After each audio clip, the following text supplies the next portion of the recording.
Okay, let's talk about the cell cycle. So, we've already kind of mentioned one part of the cell cycle, which is called mitosis. And that's cell division, when one cell divides into two cells. But what is the cell doing while it's not dividing? Well, we're going to talk about that, and we're also going to talk a little bit about mitosis in these notes. What I suggest you do is pull out a piece of paper and write down anything that is in orange or that I may write on the slide, as well as any drawings that I show you. So let's move on. So we've already sort of talked about mitosis with Gary. However, the cell's also doing other things during its lifetime. So the cell goes through a cycle until it ultimately dies. So basically, it goes in this circle over and over and over again until its life cycle is up, and then it'll die. So what happens is the cell lives primarily in interphase. And interphase is kind of where the cell hangs out, does its normal functions, and there's a few other things that happen depending on which phase you're in, gap 1, synthesis, or gap 2. Then the cell goes into division, and that's mitosis. So this whole portion here is cell division.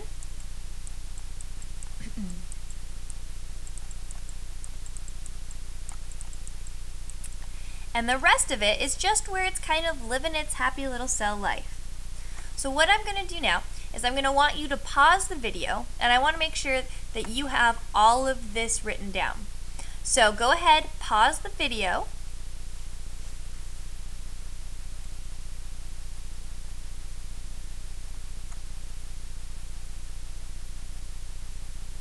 Alright, let's move on.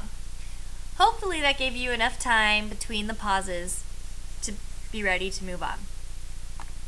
So, let's talk about interphase. Interphase is where the cell spends most of its time. Different types of cells spend different amounts of time in interphase. An interphase has 3 different sections, and we're going to be talking about each of those in the next slide. What I'd like you to write down is anything here in orange, and then I'm going to talk a little bit about the different approximate lifespans of different cells. So skin cells live for about 2 weeks, whereas red blood cells live for about 4 months.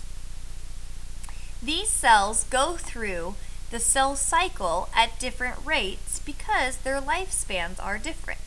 So because a skin cell only lives for 2 weeks, it's going to go through this cycle a little bit faster than, say, the red blood cell that goes through that lives for about 4 months. The internal lining of your intestine is about 4 to 5 days lifespan, so it divides pretty quickly. Whereas your liver cell lives for 300 to 500 days, or your intestine, the muscle, and other tissues, 16 years, which means that these cells don't have to go through mitosis very often, so they spend a lot of time in interphase. So I'm going to let you pause, make sure you have everything written down, and then we'll move on.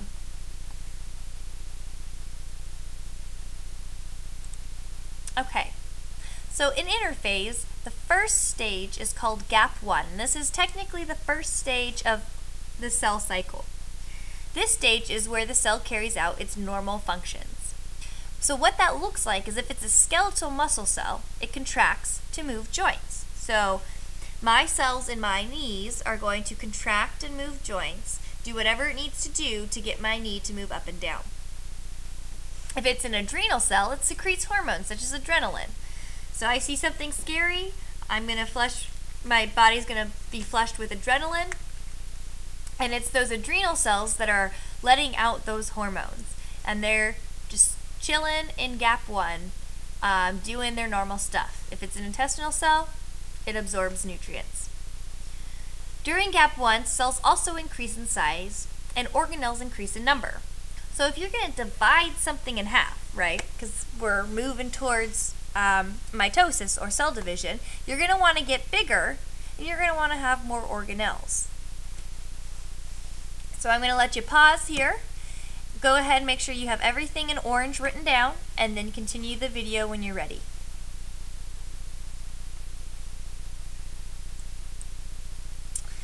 Next stage is synthesis.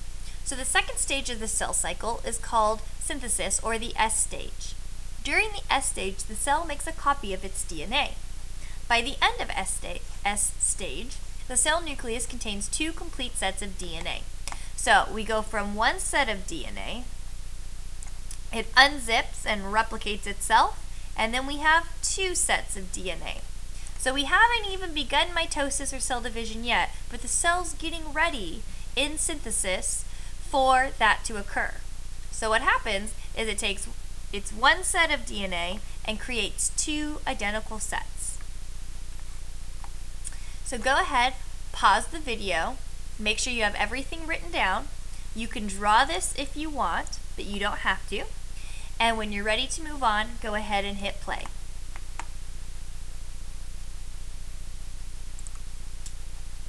Gap 2 is the third stage of the cell cycle and the final stage in interphase. During gap 2, cells continue to carry out their normal functions and additional growth occurs. So it's got to get a little bit bigger before it enters cell division or mitosis. Like G1, this stage includes a critical checkpoint. So everything must be in order. It has to have an adequate cell size, the DNA can't be damaged before the cell goes through mitosis and division. During gap 2, enzymes will check over the double DNA to make sure that there's no errors. And as your cell gets older, more errors tend to occur that enzymes don't catch, which is sometimes why we get genetic mutations. And in this case, in mitosis, that would be an example of cancer, which we're going to talk about a little bit later in this unit. So go ahead, pause the video, and make sure you have everything written down. Once you have everything written down, go ahead and continue.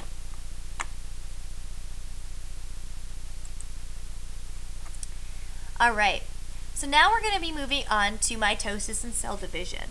And this is just going to be a really broad overview because you're going to be doing some other activities that's going to get into the nitty-gritty prophase, metaphase, anaphase, telophase, cytokinesis part of mitosis.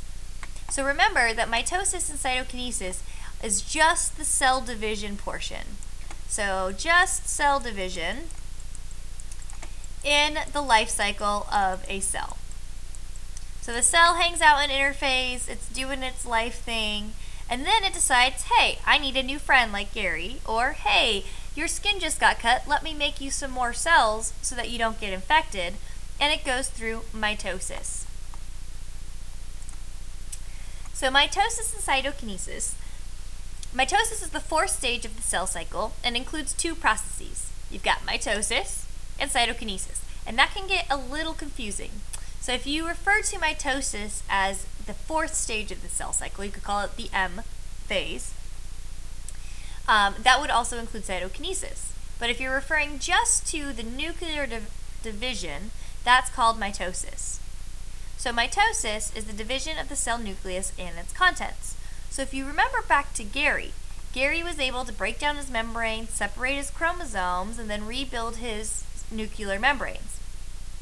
But he was still stuck to Gary II. So he had already gone through mitosis. He just needed to go through cytokinesis. And cytokinesis is the process that divides the cell's cytoplasm. The result is 2 daughter cells that are genetically identical to the parent cell, which I realized, there we go, to the original cell. Now you can see it. Alright, what I would like you to do now is I would like you to pause the video, write down everything in orange, and then when you are ready to go, click play.